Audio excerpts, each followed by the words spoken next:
இயேசு உங்களை நேசிக்கிறார். பிரியமானவர்களே, இந்த நாளில் ஆண்டவர் நம்மளோடு பேசும்படியே வேதத்திலிருந்து 2-3 வசனங்களை கூட வாசித்து ஆண்டவர் நமக்கு கற்றுக் கொடுக்கக்கூடிய காரியங்களை பார்ப்போம். அது லூக்காவின் புஸ்தகம் 9வது அதிகாரம் 52, 53, 54 வசனங்கள் எப்படியாவது சொல்லுகிறது. நமக்கு முன்னதாக தூதர்களை அனுப்பினார்.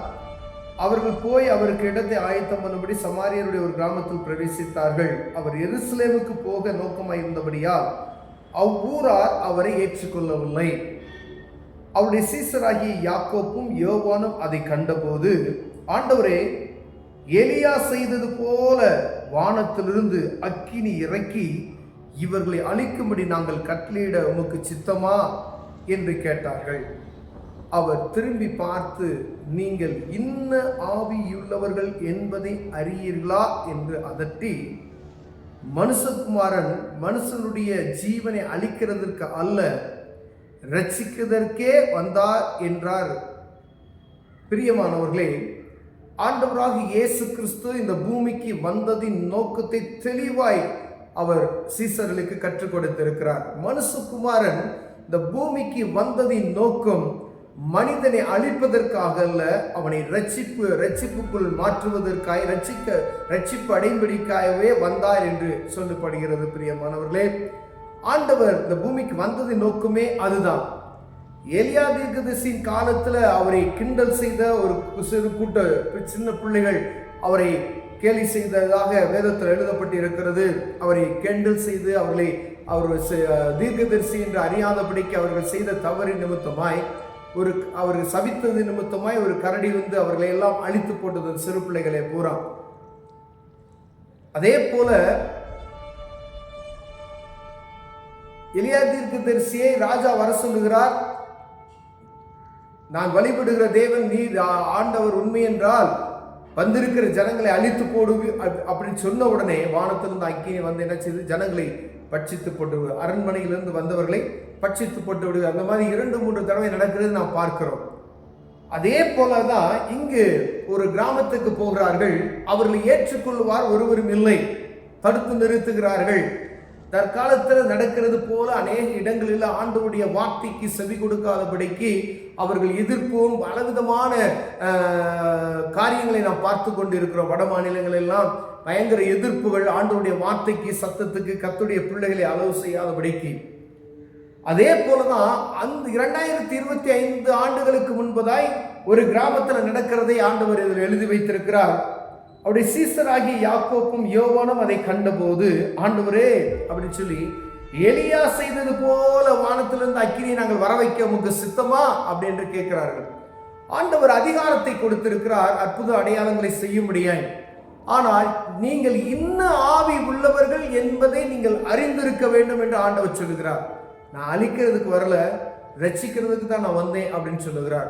அப்ப அநேக இடங்களில் ஊழியர்கள் அமைதியாய் வருவதற்கு காரணம் கிறிஸ்துவின் அன்பு அவர்களுக்குள் இருப்பதினால். அவர்கள் அடித்தாலும் வாங்கிட்டு தான் வராங்க. அவங்க அசிங்கமா பேசினாலும் அதை பொறுத்து கொண்டு எப்படியாவது அந்த ஜனங்கள் அழிந்து போய்விடக்கூடாது, வருகிற ஆண்டவருடைய வருகைக்கு அவர்கள் ஆயத்தமாக்கும்படி தான் ஒவ்வொரு கிராமத்துக்கும் எப்படியாவது இந்த அன்பை, கிறிஸ்துவின் அன்பை சொல்லிவிட வேண்டும் என்பதற்காக ஆண்டவருடைய பிள்ளைகள் கடந்து செல்கிறதை நாம் பார்க்கிறோம். அதுதான் ஆண்டவருக்குள்ள இருக்கிற ஆவி அவர்களுக்குள் இருக்கிறதை நாம் புரிந்து கொள்ள வேண்டும். நீங்க போற இடத்துல போய் நீங்க சண்டை போட்டுட்டு வந்தீங்கன்னா அதுல ஒரு பிரயோஜனம் இல்லை. அப்ப உங்களுக்குள்ள இருக்கிற ஆவி இன்னது என்பதை ஜனங்கள் அறிந்து கொள்வார்கள். ஆண்டவர் சொல்லுகிறார், எல்லா மனுஷனுக்கும் கோபம் வரும், ஆண்டவரும் கோபப்படுகிறார். ஆலயத்துல கொள்வனை விற்பனை அந்த இடத்துல அவர்கள் வியாபார ஸ்தலமாய் மாற்றின நிமித்தமாய் ஆண்டவர் நினைச்சார், கோபப்பட்டு சாட்டையை எடுத்து ஜனங்களை அடிக்கிறதை பார்க்க முடிகிறது. ஆனா ஆண்டவர் இந்த இடத்துல நமக்கு கற்றுக் கொடுக்கிறது, சுவிசேஷத்தை அறிவிக்க நம்ம ஒரு இடத்துக்கு கடந்து செல்லும் பொழுது அந்த ஜனங்களுடைய காரியத்தை அறிந்து கொள்ளணும். உங்க 2 பேரும் சொல்ற அந்த காரியம் வித்தியாசமான காரியம், அழித்து போடலாமா அப்படின்னா ஆண்டவர் என்ன செஞ்சிருப்பாரு, மொத்த உலகத்தை 100 தடவை அழிச்சிருப்பார். நோவா காலத்தில் அழிக்கப்பட்டது போலவே மீண்டும் ஒரு அழிவு. ஆனா ஆண்டவர் அன்னைக்கு ஒரு வாக்கு தத்தத்தை கொடுத்திருக்கிறார், இனி நான் பூமி என்ன செய்ய மாட்டேன், நீரினால் நான் அழிக்க மாட்டேன். ஆனா அவருடைய வருகைக்கு முன்பதாக ஆங்காங்கே அற்புதங்கள் அடையாளங்கள் நடக்கும், அழிவுகள் வரும், கடல் குந்தளிக்கும், பூமி அதிர்ச்சிகள் உண்டாகும் என்கிற செய்தியெல்லாம் நம்ம கேட்டுக்கொண்டு இருக்கிறோம். இது பூரா சின்ன சின்ன ஒரு அழிவுகள் உண்டாகும். ஆனா பூமி அனைத்தையும் நான் அழிக்க மாட்டேன், அதுக்கு தான் இயேசு கிறிஸ்து வந்தார். நான் போய் மனுரூபமை எடுத்து இந்த பூமியில் இருக்கிற ஜனங்களுடைய பாவத்தை என்னுடைய கடவுளே அவருடைய சொந்த ரத்தத்தை சிந்தினா கூட இந்த பாவம் நீங்கும் சொல்லி தான் அவர் வந்தார். அதை அறிந்து கொள்ளுகிற மனிதர்கள் தான் விசுவாசிகள் என்று சொல்லப்படுகிறோம். அறியப்படாதவர்கள், அவர்களுக்கு தெரியல, அவர்களுக்கு ஆண்டவர் அருள நேரத்தில் அவர்கள் அறிந்து கொள்வார்கள். பிரியம் அது வரைக்கும் நம்மளை போலதான் அவர்களும் முரட்டாட்டமான ஜனங்களா இருப்பார்கள். எடுத்தது யாரும் அப்படி சொல்ல மாட்டாங்க, கேட்க மாட்டாங்க. ஆனால் கிறிஸ்துவை போல அன்பை பிரதிபலித்தால் ஒழிய அவர்கள் அழிக்கலான்றாரு. ஆண்டவர் சொல்றாரு, நான் ரட்சிக்க வந்தேன், அழிப்பதற்கு வரல அப்படின்னு சொன்னார். இப்ப எத்தனை பேர் இருதயத்துல கோபம் ஒழுகிறது, எத்தனை பேர் இதயத்தில் ஆண்டவருடைய அன்பு வருகிறது என்று பார்க்கும்படியாய் ஆண்டவர் உங்களோடு என்னோடு பேசுகிறார். பிரியமானவர்களே, உங்களுக்கு ஒரு குறிப்பிட்ட ஒரு மனிதன் உங்களை கோபப்படுத்தினா கூட நீங்க அமைதியா பேசி அந்த மனிதனுக்கு என்ன ஜெபம் பண்ணுங்க. ஏனோக்கு ஆண்டவரோடு சஞ்சரித்து கொண்டிருந்தார். அவரை கொல்லும் பொழுது பாருங்க, அவர் தேவ தூதன்கள் போல காணப்பட்டது என்று வேதம் சொல்லுகிறது. பிரியமானவர்களே, அவர் ஒன்றும் சொல்லல, ஆண்டவரே இவர்கள் செய்கிறது இன்னதென்று அறியாதபடி செய்யறாங்க, இவங்க என்ன செய்யுங்க, மன்னிங்க. கிறிஸ்துவிற்குள் இருந்த அந்த அன்பு அப்படியே அவருக்குள் வருகிறதை நாம் பார்க்க முடிகிறது. 12 சீசர்களுக்கும் நேரிட்ட பலவிதமான காரியங்களை நம்ம வேதத்தில் வாசித்திருக்கிறோம். அவர்களுக்கும் இயேசுவையே பிரதிபலித்தார்கள்.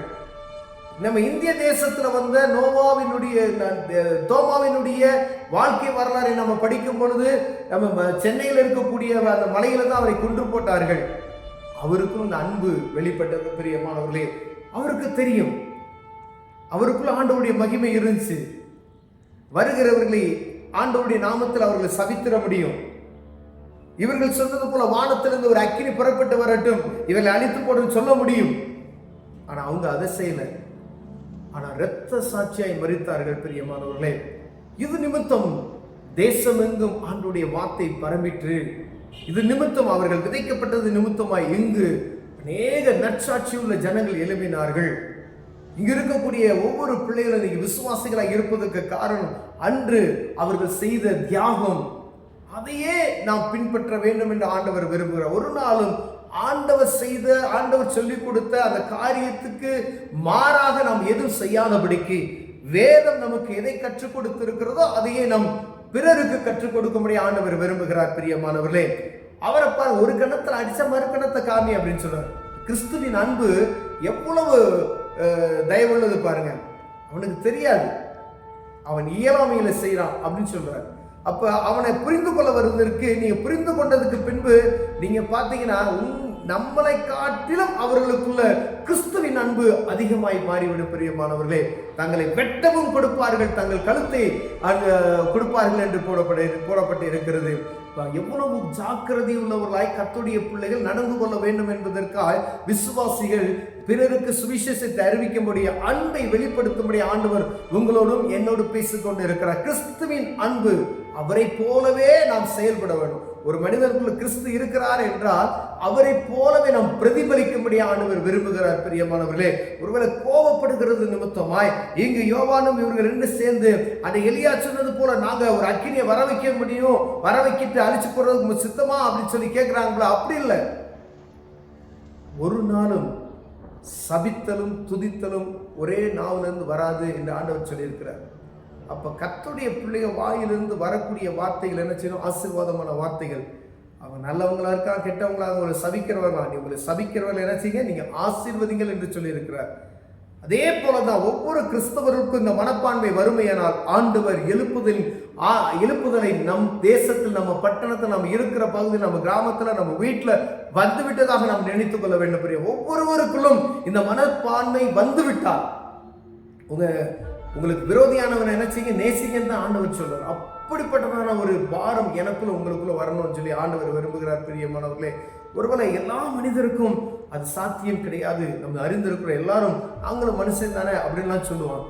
ஆனா ஆண்டவருடைய சிந்தை நமக்குள் வறுமையானால், அவரை நீங்கள் பற்றி கொள்வீர்களானால் அவர் அந்த ஆவியை தருவார். நீங்கள் உங்களுக்குள்ள இருக்கக்கூடிய இந்த ஆவி என்னது என்று அறியவில்லையா என்ற சீசத்தை கேட்கிறாங்க. அவங்க ஆண்டவரோட தான் இருக்கிறாங்க, அவர் ஆண்டவரோட நடந்து போறாங்க.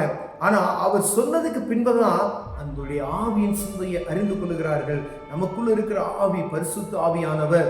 அவர் செய்கிறதும் உலகப்புறமான காரியம் மனிதர்கள் செய்கிறதுக்கும் வித்தியாசம் உண்டு என்பதை புரிந்து கொண்டு அவர்கள் அநேக ஜனங்களுக்கு சுவிசேஷத்தை அறிவித்து நாம் பார்க்க முடிகிறது. பிரியமானவர்களே, அதே போல ஆண்டவருடைய அன்பை வெளிப்படுத்துவோம், ஜனங்களை கர்த்தருடைய பிள்ளைகளை மாற்றுவதற்கு வழி செய்வார். பெரிய கண்களை போடுவோம், ஜெபம் செய்வோம். அன்பின் தகப்பனே, ஆண்டவரே, உம்மை போல நாங்கள் பிரதிபலிக்கணும் ஆண்டவரே. அதுக்கு எங்களுக்கு உதவி செய்யுங்க ஆண்டவரே.